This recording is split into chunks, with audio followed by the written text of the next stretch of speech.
welcome back everyone to Gals Need Pals the Pod. I'm your co-host Kinley Schmidt. And I'm your co-host Lauren Trivison. Woohoo! Alright, so today we are going to get into friendship when you are single versus when you're in a relationship. I've got a lot to say about this one. Yeah. I think the reason we wanted to talk about this is because when we talk about Gals Need Pals and how it started, I always talk about how I started it because I was really lonely and I was single at the time and really struggling to make friends. And so we bring this up often, and we've realized that there's a huge difference between trying to make friends when you're single versus when you're in a relationship, because at this point both Lauren and I are in long-term relationships. I'm engaged and Lauren's been seeing her partner for almost a year now. So we want to talk about this because it's a challenge we faced before. Oh, yeah. And now we're on the opposite side of it and we're seeing it kind of from a different lens. I think as a single woman, when I was single, and this is all speaking from experience, I would look at my friends in relationships and it would be really difficult to find time to hang out with them because they were spending a lot of time with their partner, and it would make me feel kind of angry. And I'm not sure if that was, also maybe some jealousy added in. There's because, a good chance. Yeah, and that's totally fair for, invalid of our feelings, right? 100%. And for other single women to feel. If they are looking for a partner. If they're just single and wanting to be single, that's fantastic. I, Can't relate to applaud this you. Yeah, applaud you for that. But I definitely think that it was really frustrating as a single woman, especially when it was your really close friends that you've spent a lot of years being friends with, and a lot of those years that you spent with them, you were single. Yeah, and single together. Yeah. So I wanted to touch on this because I'm now on that opposite end, and I'm spending probably majority of my time with my fiance. Lauren made a joke about it even on our TikTok when the little running challenge where you would just like roast each other. She's like, she owns a women-only social organization and spends 100% of her time with her fiance, and I was like, that is so fair. But it's true. And why is it true? It's not because I don't want to see my female friends. Yeah. That's not it. There is a little bit of a challenge for me specifically because my closest friends don't live here. Yeah, that makes a difference. So I feel like maybe if they lived here, I would be spending more time with my girlfriends. But I'm also, as I said in the first episode or the second episode, I can't remember, I think second episode, where we're talking about quality versus quantity. I'm a very close-knit friend group girly. And it takes me a long time to feel super comfortable with someone to where I feel like I can hang out with them a lot and with those type of best friends where you can sit in silence with. Love those kind of people. Yeah. The best. Those are like my core girls. And those were the people I hung out with most when I was growing up and the most when I was in college. So now I'm at that stage in my life where I never made like that type of friend outside of college. Oh. Because I was, teaching and I didn't have a lot of free time, and I made friends, but not the friends that I'm like, all right, come over and we can, watch TV, and you just sit in silence for a few hours, and then you're like, okay, peace, love you. But I do feel that with my partner. Oh. And so I'm wondering if I'm just spending more time with him because obviously I love him and he's great and he's hilarious and I love hanging out with him, but he's become my best friend and he's become the person that I feel the most comfortable with and that person I can sit in silence with. So I think that as a single woman, I wish I would have gotten that perspective, because I spent kind of a long time, I would say, maybe a year or two, kind of holding a grudge against some of my best friends for being in relationships. Not that I wanted them not to be in a relationship and not be happy, that wasn't it, but not because they weren't prioritizing me anymore. But it's not that they weren't prioritizing me, they were just prioritizing someone else also. Yeah. So what are your thoughts? That's fair. That's valid. I've been on both sides of the coin now. So I've been in a relationship almost a year, which is the longest that's ever happened to me. So very exciting times. But prior to that, I definitely had those types of isolation and trying to figure out, okay, where do I fit in? Where are these friends? When I first moved back to Spokane after living in the Seattle area for a few years, I had like one best friend from college, but we weren't like as close as I was with maybe some other good friends from college. And so we had to kind of figure out, what does our friendship look like now that we're post-grad and we're two young women in the career world and whatnot. And we definitely were able to rely on each other a good amount, but she had a partner and I didn't. And there was always this sense of feeling like a burden almost to people that were in relationships where different things were going on in my life and I didn't really have anyone but my girlfriends to go to about that. But when they had things going on, they had their partner. So I always just felt like there was this weird imbalance, always kind of felt left out in a way, which was really tough. And then, I mean, I was luckily able to make different friends in Spokane as time went on, because I was single for about a year and a half, and I was like, I can be home and depressed all the time, but luckily you had built Gal Seed Pals when I came here, so I was able to find kind of a community, and I was really intentional about making sure I had friends that were also single like me as time went on, because I was like, I need to get out of the house, I need to be around people, I don't want to be holed up. I mean, I lived with my sister at that point who was in a long-term relationship, and I was like, this feels really out of place. I'll just let her and her man have their time. I'm going to go find other things to do. And I'm very grateful for those friendships, because I still have a lot of those friends to this day. And now I have to think, okay, I remember when I was in their shoes and had all this free time, so I try to be intentional, talk to them on the phone. All of us are now in a stage where we all live by ourselves as like independent women, and so that's kind of nice. We're still on somewhat of a level playing field, but it's definitely different where I'm not relying on them for all of the emotional labor like I am now with my partner, which has been a really interesting learning curve and the hardest part, I think, for me. But I definitely understand the feeling left out. All my friends were coupled up for like 5+ years, and I was like, hey, how y'all doing? And I'd get jealous when they were going on double dates and things. I was like, I had never been on the double date before, and so it was a weird time and place to be in for sure. Yeah. And I want to go back to something that we say quite a bit at Gals Need Pals. It's not about the age that you are at, it's about the stage of life that you're in. Yes. Right? And that's big for friendships.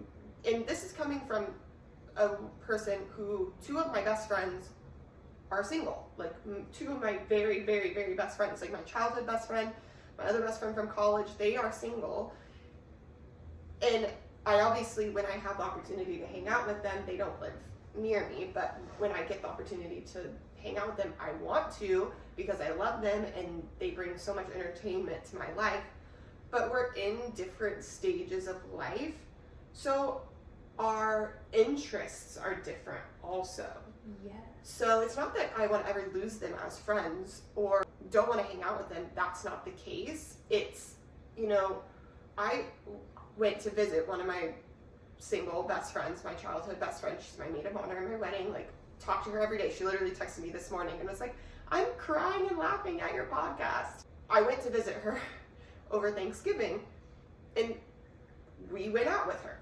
And I was like down bad the next day. And she's single, so of course she should go out and have fun and go to the bars and mingle. And, you know, and part of me, I think, also is a little envious of that life, because I've stepped away from that life. And it used to be so fun and so entertaining. And now I'm like that granny because I couldn't even function as a normal human being the next day because I was so hungover and so dead from staying out. And it's like, I go to bed at 10 p.m. I was like, I went to bed at like 1. I was like, this is not normal anymore. And so that stage of life thing is very important because, you know, I also, on the opposite side, have one of my best friends who's also getting married only a few months before me. And so we're very much in the same stage of life. So when we get together, it's very, you know, cohesive. Like, you know, we're doing the same things, we're interested in the same things, all of that. And I'm not saying I'm not interested in the same things as my single friends, I am, but, you know, we're in very different stages of life. Like, you know, my fiance and I have not lived together. He lives about 5 minutes away from me, but, you know, we're about 6 months from our wedding, so we're starting to move him in, and we're about to live together. And your life looks so different when that comes about, because you're sharing everything with this other person. And I always think of it, I always considered Lauren, my college roommate, who is the one I was saying is one of my best friends. She's in my wedding, she's engaged as well. We always said that we were soulmates. You know, we would find men that we would love, but we were soulmates.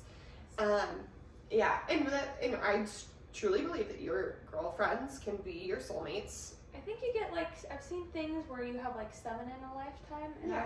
I agree. Oh, for sure. And Lauren and I are definitely soulmates, for sure. I look back on our life in college, and of course we were doing the single thing and going out and all these things, but we also lived together from the start of college to the very end. So started in the dorms together in a little, you know, box of a room, and then we moved into a house together, and we probably did things very differently than normal, you know, girl roommates. Like, we didn't label anything. We shared all our food. We shared everything. We cooked together every night. That was the best. Yeah, and we would watch TV together. We did everything together, and it's, you know, it's funny enough, it's very similar to how it is to live with your partner. Yeah. Because, I mean, he's doing the same thing. I'm doing the same thing. I might be a little bit pickier about what I want him to do because he's a guy and lives differently than us girlies. Yeah. But it's fun to now experience that with him because it feels like I'm back in that life. It's fun. Because Lauren and I got along so well that, you know, it was easy to live together, and it felt like we were in a relationship, but obviously just friends. And now I'm just looking at that as, like, it is very stage of life-esque. 100%, because your lifestyles are going to be different when you're single versus in a relationship, and you got all sorts of different priorities that you didn't have before. That's something I've definitely noticed this last year. So I'm like, wow, I've gone from being out till 1 in the morning, 2 a.m. Mm-hmm. Not that happened very often at my mid-20s, but yeah. still being out, and then now I go to bed early. I get up early. I have, like, cozy movie nights in, and it's so weird to have such a lifestyle shift, but yeah. I'm very And we grateful could definitely be just getting older. I mean, this is also true. I'm like, I got a lot of responsibilities now, and yeah, like, we're things all I'm working working and, you know, in our careers and all those things. So that obviously has a huge part of it, I think. Yeah. But it is just interesting to kind of have experienced one way of life and now experiencing the other, and just, you know, to my single girlies out there, we hear you, we understand, we were in your shoes, we still love you so much, we want to spend as much time with you as possible. Yeah. And it's not that we're like, oh, we just like our partner more or anything like that. It's not that, it's just we're comfortable. Like, I know, like, that's bad. The difference of you've got your friends, but you're not necessarily building a life with them, whereas that's what you're doing with your partner. Profound as hell, girl. Oh my god. Wait, say it again. Say it again. But I think that's kind of the key difference is your friends you have for X, Y, and Z, but your partner you're building a life with. So the priorities are going to change how you interact with them are going to change. And Damn, that was good. yeah. I'm gonna quote that on one of our Instagram posts. That was really good. Wow, yeah, that's so true. I never thought of it like that. Where it's like, I mean, yeah, of course, your partner is someone that, you know, of course you're gonna spend the rest of your life with them, you hope. Cross your fingers, right? And obviously, like, you want your friends in your life for the rest of your life, but that's part of growing up, right? Is in the end, you're gonna have to distance yourself because you're growing with someone else. Yeah. Yeah, that's crazy. And I was going to go also into the stage of life thing as, you know, becoming a mom or being a mother. Yeah. It's even more of a different stage of life. Like, you're not going to be hanging out with just...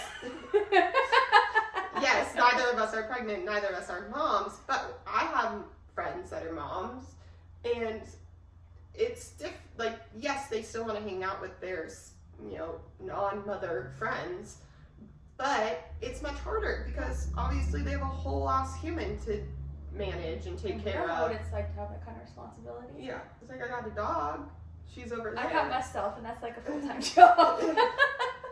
Which is totally fair, but yeah, I think stage of life is so important. We have to really remember that as we move on and grow and find friends that get it. Yeah, find friends that get it. Yeah, that's so true.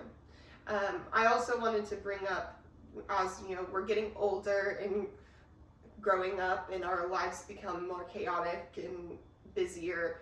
Lauren had pointed out on like one of our road trips the last couple of weeks, she was like, I'm done making friends. I'm out. I'm done. I have my friends. They're good. We're solid. And that's so funny to say because we have a women-only social event organization for the whole sole purpose of making friends.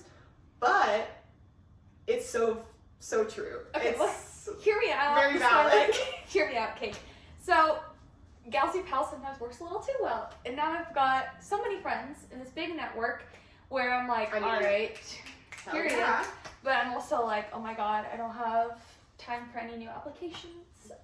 My like bestest friends, I texted at the beginning of the year. I said, hey, can I renew our friendship contract for 2025? They said yes. I said amazing, because I went from the start of last year to, you know, still being very single, had my few friends. I was still open to making some new friends. I got closer with a lot of gals this past year, but once I started dating my boyfriend, he has a big family, and so now I've got all these different obligations. Want to spend time with my own family, doing all these different things, and again, the priority shifted, and now I have become a little bit more reserved, and I'd rather hang out with him because we live like 30 minutes apart. So when I have free time, he has free time. That's what I'd rather be doing than out at a club or whatever with my friends. And I'm fine with saying no to social obligations, which is something I used to never do. And I think at this point, another big priority of mine is my career and building my business, Galsy Pals, and really focusing on how can I get ahead with my future. I'm not so short-sighted like I was for the majority of my 20s, and so no offense to other people, love getting to know you, but and not that you're saying that you're never going to make another friend. No, but I'm like, that is not a priority like it once was. You're not seeking it out anymore. Yeah, so I'll still spend time with the friends I have and try and nurture those best I can, but are they as high on my list of priorities like it once was, where I was like, just want to have friends, I want to not feel so alone? No, and that's been something I never thought, especially as someone who has lost a lot of friends and had really interesting relationships over the years with people. I never thought I'd get to a place where I was like, I have an abundance and I'm actually ready to like start peeling back and finding my right people and really cutting down and focus on the friendships that connect to me the most and that I see in the long term feel the most aligned with. And that's the crazy part of relationship, Lauren, and growing up and everything. But thank you guys so much for listening to us. All of our technology's dying on us. I think also, you know, with that being said, you know, and prioritizing your relationship and having, you know, smaller close friend groups and all of that, doesn't mean that you can continuously cancel plans on your girls, okay? No. So we want to follow up in the next episode about that and about making sure that you're still putting in effort and showing up, because showing up is so important. So that'll be next episode. Thanks guys so much for listening to Gals Need Pals the Pod. I'm your co-host Kinley Schmidt. And I'm your co-host, Lauren Trivison. And we are bringing the bar bathroom banter to the real world.